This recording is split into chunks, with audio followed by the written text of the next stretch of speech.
Hello students, welcome in the class of economics again. As you know that we have completed two chapters of microeconomics.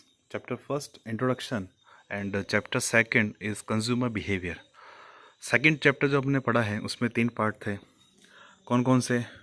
First था consumer equilibrium, second demand से related concept of demand and third is elasticity of demand. तो consumer वाला जो part था वो हम complete कर चुके हैं. ओके अब इसका जो नेक्स्ट पार्ट है, next part it means production से रिलेटेड. माइक्रो इकोनॉमिक्स में हम इंडिविजुअल लेवल की यूनिट जो है उसकी स्टडी करते हैं. आप सबको पता ही है, चैप्टर फर्स्ट से हम स्टडी करते आ रहे हैं. तो उन सब चैप्टर को आप वापस देख सको, इसके लिए मैं चैप्टर फर्स्ट और चैप्टर सेकंड की जो प्लेलिस्ट है उनका लिंक मैं इस वीडियो के डिस्क्रिप्शन में मेंशन कर रहा हूँ. अगर आपने उन वीडियोस को नहीं देखा है, नहीं समझा है, तो पहले आप उन वीडियोस को जरूर देखना है. ओके अब हम आगे बढ़ेंगे. चैप्टर नंबर थर्ड जो है वो स्टार्ट करेंगे माइक्रो इकोनॉमिक्स का. Chapter number third production and cost. Production and cost से रिलेटेड जो कॉन्सेप्ट्स हैं या प्रोड्यूसर से रिलेटेड जो भी कॉन्सेप्ट्स हैं वो हम इस चैप्टर में स्टडी करेंगे. ओके तो शुरू करते हैं. प्रोडक्शन एंड कॉस्ट मतलब ये बहुत ही इंपॉर्टेंट पार्ट है. इससे रिलेटेड जो इंपॉर्टेंट क्वेश्चंस बनते हैं प्रोड्यूसर के लिए, कौन कौन से प्रोडक्शन कर्व होते हैं, क्या कौन से लॉज हैं, कॉस्ट कर्व्स क्या होते हैं, कॉस्ट कर्व्स में क्या रिलेशनशिप होता है, वो सब हम इस चैप्टर में स्टडी करेंगे. तो आगे बढ़ते हैं, समझते हैं ये प्रोडक्शन एंड कॉस्ट क्या है. पहला पार्ट, इसका जो फर्स्ट पार्ट है वो है प्रोडक्शन से रिलेटेड. ओके तो प्रोडक्शन. अब यहाँ पर हमें देखना है कि प्रोडक्शन फंक्शन होता क्या है. हम यहाँ पर प्रोडक्शन के बारे में बात कर रहे हैं, हमने डिमांड फंक्शन के बारे में स्टडी किए. फंक्शन कोई भी वर्ड जो होता है वो दो कंसेप्ट मतलब दो वेरिएबल के बीच में रिलेशनशिप को रिप्रेजेंट करता है. जैसे कि हमने स्टडी किया था D x is the function of P x. मतलब यहाँ पर दो वेरिएबल हो गए, एक तो डिमांड हो गई क्वांटिटी एक्स की और दूसरा उसकी प्राइस हो गई. क्लियर. तो यहाँ पर दो वेरिएबल थे, there are two variables which we represent by demand function. तो डिमांड फंक्शन में हमने दो वेरिएबल को यहाँ पर रिप्रेजेंट किया था, कमोडिटी की डिमांड को, क्वांटिटी को, सेकंड उसकी प्राइस को. ओके तो अब हमें यहाँ पर देखना है कि प्रोडक्शन फंक्शन क्या होता है. इसके बारे में थोड़ी सी हम स्टडी करेंगे यहाँ पर. तो कंसेप्ट ऑफ प्रोडक्शन फंक्शन, पहले हम प्रोडक्शन फंक्शन को समझेंगे, फिर उसके बाद फैक्टर्स ऑफ प्रोडक्शन मतलब कौन कौन से फैक्टर्स होते हैं, short run production function, long run production function, सब हम आगे इस चैप्टर में डिस्कस करेंगे. तो प्रोडक्शन फंक्शन सिंपली यहाँ पर भी दो वेरिएबल होंगे. वेरिएबल तो दो होंगे ही होंगे अपने पास. कौन कौन से? एक तो होगा फैक्टर्स प्रोडक्शन. तो क्या है, पहले हम इसकी डेफिनेशन देख लेते हैं. क्या है प्रोडक्शन फंक्शन की definition? Production function studies the functional relationship between, ध्यान रखिए कि यहाँ पर वर्ड जो है functional relationship between physical input and physical output. ध्यान रखना, एक तो क्या इनपुट और सेकंड आउटपुट. ये थोड़े से मैन यहाँ पर फोकस करते हैं बात को कि सिंपली अगर हम कभी भी प्रोडक्शन फंक्शन की बात करते हैं तो वो इनपुट और आउटपुट के बीच में रिलेशनशिप को रिप्रेजेंट करता है. फंक्शनल मतलब हम कितना इनपुट को चेंज कर रहे हैं, आउटपुट कितना चेंज हो रहा है, बस ये बताता है. ध्यान रखना, ये सिर्फ ये बताता है कि इनपुट में चेंज करने पर आउटपुट में कितना चेंज आ रहा है. हम जानते हैं कि प्रोडक्शन कब इंक्रीज होता है, कब डिक्रीज होता है, जब भी हम इनपुट मतलब factors of production as it raw material, capital, labour, ये सब इसके इनपुट हो जाएंगे. इनमें अगर चेंज होगा तो जाहिर आउटपुट भी चेंज होगा. आप सभी जानते हैं अगर हम रॉ मटेरियल ज़्यादा यूज़ करेंगे, कम यूज़ करेंगे तो उसका इफेक्ट प्रोडक्शन पर आएगा. ज़्यादा यूज़ करेंगे तो प्रोडक्शन बढ़ेगा, कम यूज़ करेंगे तो प्रोडक्शन कम होगा. ओके तो यहाँ पर ध्यान रखना है कि प्रोडक्शन फंक्शन जो है हमेशा इनपुट और आउटपुट के बीच में रिलेशनशिप को रिप्रेजेंट करता है. और दूसरा कौन सा? फंक्शनल रिलेशनशिप है. हमें क्या ध्यान रखना है यहाँ पर, ये फंक्शनल रिलेशनशिप को रिप्रेजेंट करता है. तो अब यहाँ पर देख रहे हैं हम कि production function studies the functional relationship between physical input and physical output of a commodity. In other words it is the technical relationship. यहाँ पर वही वाली बात आ गई, टेक्निकल मतलब इनपुट को कितना चेंज कर रहे हैं, उसके बाद में आउटपुट कितना चेंज हो रहा है वो बताता है. Technical relationship between firms production and the material factor of production. It is expressed by Q x is the function of L के. यहाँ पर क्या बात आ गई, यहाँ पर ध्यान रखना है, यहाँ दो वेरिएबल अपने पास आ गए हैं. कौन कौन से? एक तो क्यू एक्स मतलब एक्स की क्वांटिटी, फंक्शन ऑफ एल के जो है ना यहाँ पर वो लेबर एंड कैपिटल है. ध्यान रखना, हम कैपिटल को यहाँ पर के से डिनोट करते हैं, नॉट बाय सी.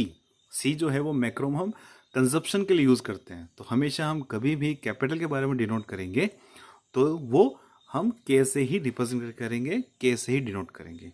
क्लियर? तो ये सब कुछ जो है प्रोडक्शन फंक्शन जो है रिप्रेजेंट करता है, हम यहाँ पर देख रहे हैं, आपके सामने है। फिर उसके बाद अगर हम ये देखें, इसको एक्सप्रेस करें, तो आपके सामने ये भी क्लियर है कि प्रोडक्शन ऑफ अ कमोडिटी क्यों इसके रिप्रेजेंट कर रहा है, मैंने भी आपको होता है production of the commodity. F जो वर्ड ऑफ फंक्शन को रिप्रेजेंट करता है, as we studied in demand chapter, concept of demand function.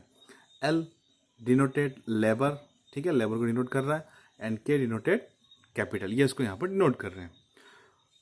अब आगे हम वापस थोड़ा सा टेक्निकली वर्ड घुसें या इसको टेक्निकली और अंदर डीप में जाएं, तो देखेंगे कि production function doesn't establishes any economic relationship between inputs and output. ये बात अपन को ध्यान रखनी है कि प्रोडक्शन फंक्शन कभी भी इनपुट और आउटपुट के बीच में इकोनॉमिक रिलेशनशिप रिप्रेजेंट नहीं करता है। मतलब हम इनपुट को, ध्यान रखिएगा, इनपुट को कितना चेंज कर रहे हैं, उससे प्रॉफिट क्या हो रहा है वो हम कभी नहीं देखते इस प्रोडक्शन फंक्शन में। यहाँ पर हम टेक्निकली देख रहे हैं, हम यहाँ पर फंक्शनल रिलेशनशिप को रिप्रेजेंट कर रहे हैं कि इनपुट और आउटपुट में क्या चेंज हो रहा है, इनपुट में चेंज करने पर आउटपुट में क्या चेंज आ रहा है, वो हम यहाँ पर फाइंड कर रहे हैं। क्लियर? तो यहाँ पर हमें देखना है कि कभी भी हम जब इनपुट में चेंज करते हैं तो उससे प्रॉफिट हो रहा है, लॉस, वो हम फाइंड नहीं करते। इसलिए यहाँ पर ये प्रोडक्शन फंक्शन कभी भी इकोनॉमिक रिलेशनशिप को रिप्रेजेंट नहीं करता है। यह सिर्फ और सिर्फ किसको रिप्रेजेंट करेगा, टेक्निकल वर्ड को, टेक्निकल रिलेशनशिप को, या फिर फंक्शनल रिलेशनशिप को। तो यहाँ पर ये ध्यान रखना है। क्लियर? तो यहाँ पर टेक्निकल रिलेशनशिप को रिप्रेजेंट नहीं करता है। फिर it only establishes a technical relationship between input and output. जैसे मैंने आपको बताया, सिर्फ टेक्निकल वर्ड को बताता है। तो अभी तक हमने क्या देखा है कि production function represents the functional relationship between inputs and outputs, ये बताता है। It doesn't establish any economic relationship. हम यहाँ पर ये फाइंड नहीं कर रहे हैं कि लेबर या कैपिटल को इंक्रीज करने पर प्रोड्यूसर को प्रॉफिट होगा या लॉस होगा या नो प्रॉफिट लॉस में वर्क करेगा, ऐसा कुछ नहीं बताते हैं। हम यहाँ पर ये देखते हैं कि सिर्फ लेबर और कैपिटल की क्वांटिटी में अगर चेंज किया, उनकी यूनिट्स हम इंक्रीज करें डिक्रीज करें, तो आउटपुट में क्या चेंजेस आ रहे हैं वो हम यहाँ पर फाइंड करते हैं। Okay, next, production function is always defined with respect to a given technology. ये ध्यान रखना, गिवन टेक्नोलॉजी और अ गिवन टेक्नोलॉजिकल नॉलेज। यहाँ पर हम ध्यान रखते हैं कि टेक्नोलॉजी जो है वो कांस्टेंट रहती है। क्लियर? हम यहाँ पर जनरली शॉर्ट रन की बात करते हैं, आगे हम बढ़ेंगे और समझेंगे कि शॉर्ट रन में क्या चेंजेस आते हैं, लॉन्ग रन में क्या चेंजेस आते हैं।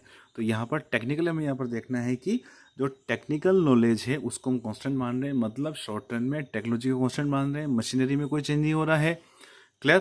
टेक्नोलॉजी वही रहेगी, मशीनरी मतलब मशीनरी की जो टेक्नोलॉजी वो वही रहेगी। ये ध्यान रखना, मशीनरी तो चेंज हो जाएगी, एक मशीन से 2 मशीन 3 मशीन 4 मशीन कर देंगे, पर जो जिस टेक्नोलॉजी पर, जिस टेक्निकल नॉलेज पर मशीन चल रही थी पिछली मशीनें, अगर नई मशीन और प्रोड्यूसर ऐड करता है तो वो मशीनें भी उसी टेक्नोलॉजी पर वर्क करेगी। बस हम यहाँ पर ये कांस्टेंट मानते हैं। अब हम यहाँ पर एक न्यूमेरिकल एग्जांपल लेते हैं प्रोडक्शन फंक्शन का। ये आपके सामने एक टेबल है, देख रहे हैं आप सभी।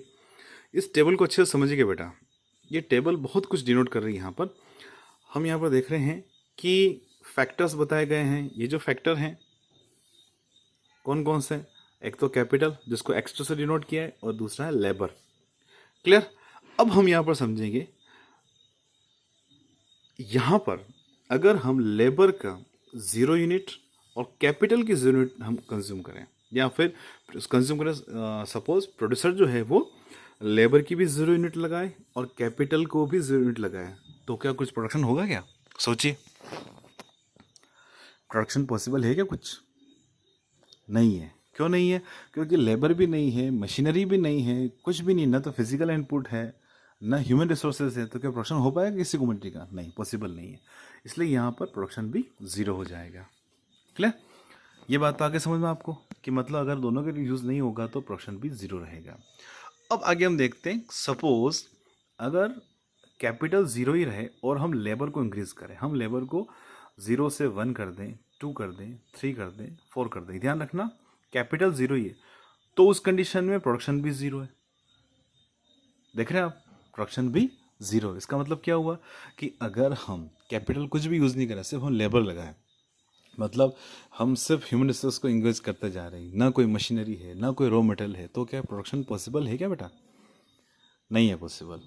ठीक है, तो इस कंडीशन में हम क्या देख रहे हैं कि जैसे जैसे हम लेबर को इंक्रीज कर रहे हैं पर कैपिटल की क्वांटिटी ज़ीरो, हम कैपिटल का यूज़ बिल्कुल भी नहीं कर रहे हैं, तो प्रोडक्शन भी ज़ीरो होगा।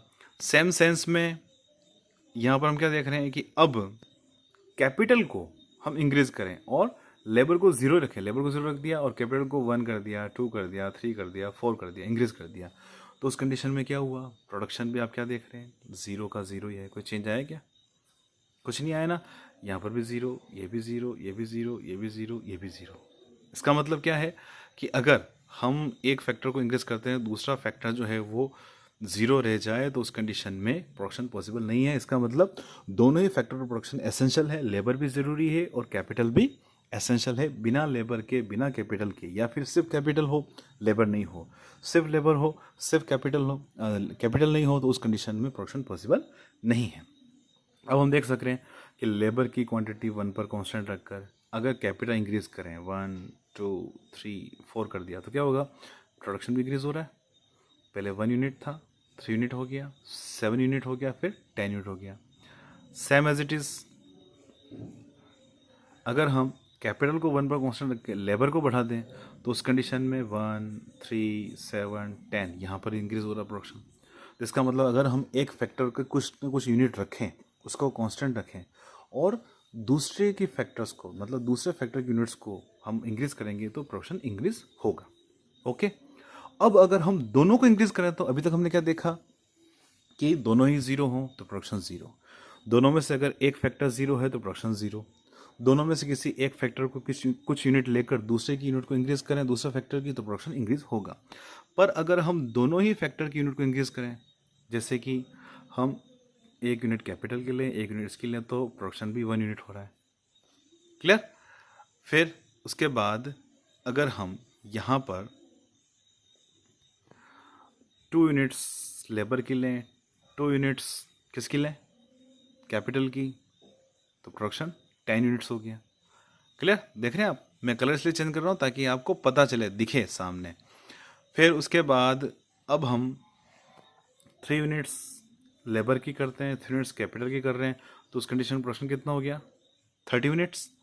फिर लास्ट और आगे बढ़ें, अब यहाँ पर 4 यूनिट्स अगर लेबर की कर रहे हैं और 4 यूनिट्स हम कैपिटल की ले रहे हैं, तो प्रोडक्शन कितना हो गया यहाँ पर? 50 यूनिट्स। तो आप देख रहे हैं कि जैसे जैसे हम कैपिटल को इंक्रीज कर रहे हैं, साथ साथ में लेबर को भी इंक्रीज कर रहे हैं, तो यहाँ पर प्रोडक्शन जो है कितना स्पीड से इंक्रीज हो रहा है। पहले 1 यूनिट था, फिर वो 10 यूनिट्स हो गया, फिर 30 यूनिट्स हो गया, फिर वो 50 यूनिट्स हो गया। कितना स्पीड से यहाँ पर वो प्रोडक्शन इंक्रीज हो रहा है, वो हम यहाँ पर देख सक रहे हैं। ठीक है, पहले कितना था? पहले जो था वो 1 यूनिट, कब? जब 1 यूनिट कैपिटल, 1 यूनिट लेबर। फिर 10 यूनिट हो गया, कब? जब 2 यूनिट्स कैपिटल, 2 यूनिट्स लेबर। फिर वो 3 यूनिट्स हो गया, फिर वो 50 यूनिट्स हो गया। जैसे जैसे हम कैपिटल को इंक्रीज कर रहे हैं, जैसे जैसे हम लेबर को इंक्रीज कर रहे हैं। ओके, आगे बात समझ में? तो ये कुछ है यहाँ पर प्रोडक्शन फंक्शन। हमने यहाँ इसके न्यूमेरिकल एग्जाम्पल को देखा। आई होप आपको अच्छे से समझ में आया होगा। नहीं समझ में आया कोई बात नहीं बेटा, एक बार वापस थोड़ा सा रिकेप करिए, वीडियो को पूरा देखिए, जरूर अच्छे से समझ में आएगा। और इसके आप नोट्स आपके पास हैं या नहीं है, आप परचेस कर लेना। फिर आगे बढ़ेंगे नेक्स्ट वीडियो में, नेक्स्ट पार्ट हम समझेंगे कि जब हम एक फैक्टर को कांस्टेंट रखते हैं, दूसरे फैक्टर को इंक्रीज करते हैं, तो उसका एग्जांपल क्या हो सकता है। और फिर नेक्स्ट से रिलेटेड जो फिक्स फैक्टर होते हैं और वेरिएबल फैक्टर होते हैं, वो क्या होते हैं, डिटेल में इसके बारे में स्टडी करेंगे। तो अगर आप चैनल के नए व्यूअर हैं, अभी तक आपने फर्स्ट टाइम इसको देखा है, तो वीडियो को लाइक ज़रूर करें, है ना। वैसे आप वो पुराने सब्सक्राइबर हैं, देखते हैं, तो आप लाइक ज़रूर करते हैं, पता है मुझे। तो आपको बात ध्यान रखना है कि अगर आप नए नए हैं चैनल पर, तो चैनल को सब्सक्राइब भी ज़रूर करें, आगे बने रहें। अच्छे से समझेंगे हम, जो होमवर्क आपको मिल रहा है वो आपको अपनी कॉपी में अच्छे से कंप्लीट करना है। क्लियर? तो इस वीडियो में इतना ही, मिलते हैं नेक्स्ट वीडियो में। Thank you, thanks for watching economics Guruji. Bye bye.